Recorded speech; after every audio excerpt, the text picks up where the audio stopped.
Definition of monopoly is as reads: the exclusive possession or control of the supply of a trade in a community or service. And that exactly right there, that literal definition of monopoly is what we're seeing in the anime streaming services. Funimation and Crunchyroll is in the middle of merging together, where Funimation is now going to merge into Crunchyroll. And seemingly, it seems that Crunchyroll now is going to have a monopoly over the entire anime streaming service, because besides Crunchyroll, there isn't any streaming services out there. And at first, you might be like, this is actually not that bad to have just, you know, one streaming service that has all the anime that I want to watch, and it's in one place. I don't have to have multiple accounts. Like, you know, we have these days, we have Netflix, Disney Plus, and Hulu, and Stan, and then here in Australia, we've got Binge as well. It's like, it can be annoying. But at the same time, competition is always good. Competition is what keeps these companies really in line and keeps them from owning a monopoly over the entire industry. And then they can start doing whatever the fuck they want, because at the end of the day, they're the only source that you can go to for the content that you want. And that is exactly what we're seeing with this merge of Funimation and Crunchyroll. So Funimation will shut down and officially merge with Crunchyroll on April 2nd. This was a tweet by Culture Crave. Watch history and queue can migrate over, which is good. Digital purchases on Funimation won't be supported. That, to me, is absolutely fucking bullshit. So this is right here. This is a tweet by Epos Vox. It says Crunchyroll is shutting down the Funimation streaming service and deleting everyone's purchased copies of stuff, while also hiking their own prices, which I will get into in a bit. But right here, it says, what is going to happen to my digital copies? We understand that you may have concerns about your digital copies from Funimation. Please note that Crunchyroll does not currently support Funimation digital copies, which means that access to previously available digital copies will not be supported. To me, that is absolutely fucking bullshit. Would be so many people that had a Funimation account for so many years, and there would be some things that they purchased on the app as well with their subscription as well, because it's the same as Amazon. Amazon, as much as you pay a subscription for Amazon, there are certain things on Prime that you have to pay for, you know, in order to access them. That would be the exact same with Funimation. But now, you know, you would think that Crunchyroll would help with these people to be able to move the things that they bought onto Crunchyroll, seemingly because, you know, Funimation is owned by Crunchyroll. It's not like it's completely different. It's not like there were two different like parent companies altogether. It's all owned by Madman Entertainment. Sorry, my bad. And there's a lot of people that are having many issues with this, and I would be too. I would be so annoyed if I was the one who purchased things and then, you know, seemingly it just all of a sudden disappeared. And this is what a lot of people have made the argument with a lot of things going digital these days, is that even though you have seemingly purchased this thing digitally, it is not necessarily yours. Owning a physical copy of something, like I can go into, you know, into the living room upstairs right here, and I could go grab out all my Xbox games, and I know that I own those Xbox games. I own all my old Xbox 360 games, all my old Xbox games, all my old Wii games. I physically own those. I purchased those. Those are now 100% mine. But the things that people are arguing now, and to me, like a lot of the times, I kind of always pushed it aside. Like, no, I feel like when you're purchasing things, it's still yours. It's in your account. Yeah, you can't really share them like you can with physical copies, which is obviously, you know, a bit shit. And, you know, it's not necessarily making it 100% yours, but it's still yours. But this right here has proved me 100% wrong, that these digital copies just are never yours, and they never will be yours. It seems like you're just purchasing things, and if it seemingly this service has to shut down, well, too fucking bad.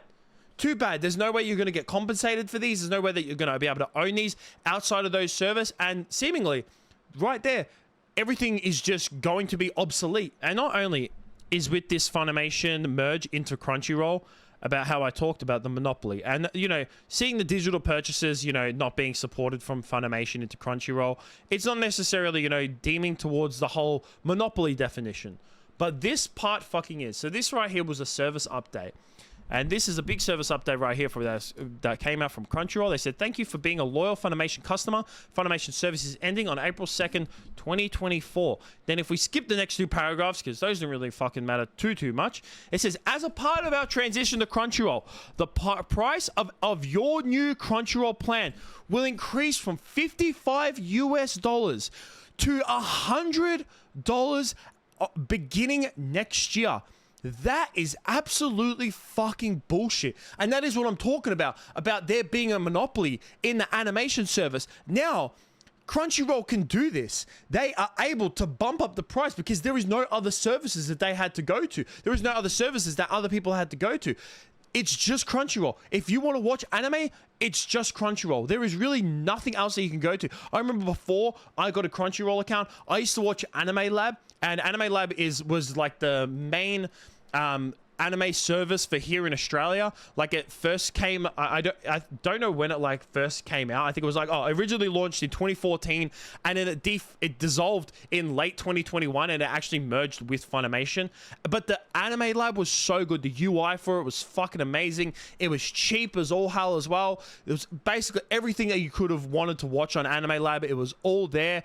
And then it merged into Funimation. And I don't know if anyone watching this video has used Funimation. I think Funimation's UI is fucking terrible. So I ended up canceling that subscription and going with Crunchyroll, because Crunchyroll has been reasonably priced for years, and everyone's been like, yeah, I'm absolutely 100% fine with paying for my subscription for Crunchyroll.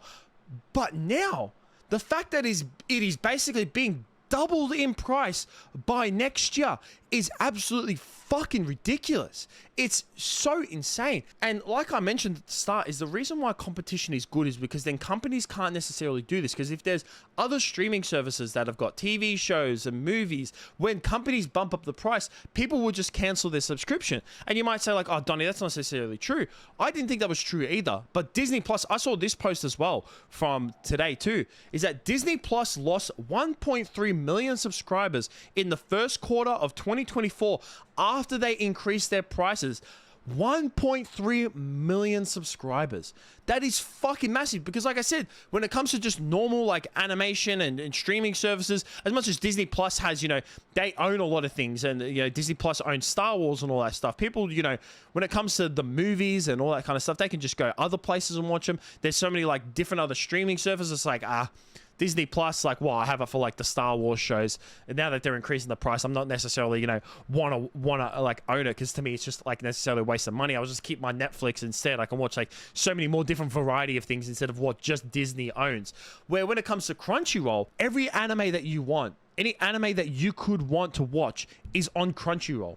And pretty much only on Crunchyroll. Netflix has a few animes, and there might be another streaming service out there, but nothing is as big when it comes to the anime streaming service as Crunchyroll. Funimation was like, even though it was basically owned by Crunchyroll, it was still like a soft competition where it helped, it kept that field broad, and it was able to keep Crunchyroll's prices down. But now that they have merged into one and it's just Crunchyroll, and the fact that they are not compensating for the people that have made digital purchases previously on Funimation and not bringing them over to Crunchyroll, to me is just 100% fucking bullshit. And as much as I hate these prices, I mean, like, I'm not going to cancel my Crunchyroll, because I watch One Piece on that. Like, I'm currently getting through One Piece, and I'm up to Wano, and after that, I have so many different other animes that I have on my watch list. It's like, where else can I fucking watch these? Like I said, Netflix has, like, fuck all compared to Crunchyroll. Like, yeah, they've been adding to their catalog, but besides, a few animes, they don't have the variety that Crunchyroll has. But yeah, to me, this is like not good at all. Like I said, I hope that there's some other streaming service that will come around eventually. Maybe there will be. Hopefully there is, because, and try to reduce the price of this. Because to me, it's like, it's $100 USD for a yearly subscription, which is absolutely insane. For Australian dollars, that is $153. I will have to pay $153 to watch anime every fucking year. That is just absolutely fucking insane and ridiculous at the same time as well. But I like to hear what you guys have to think about this down below. Let me know what you have to think. Let me know your opinions. That's it from me. Peace out.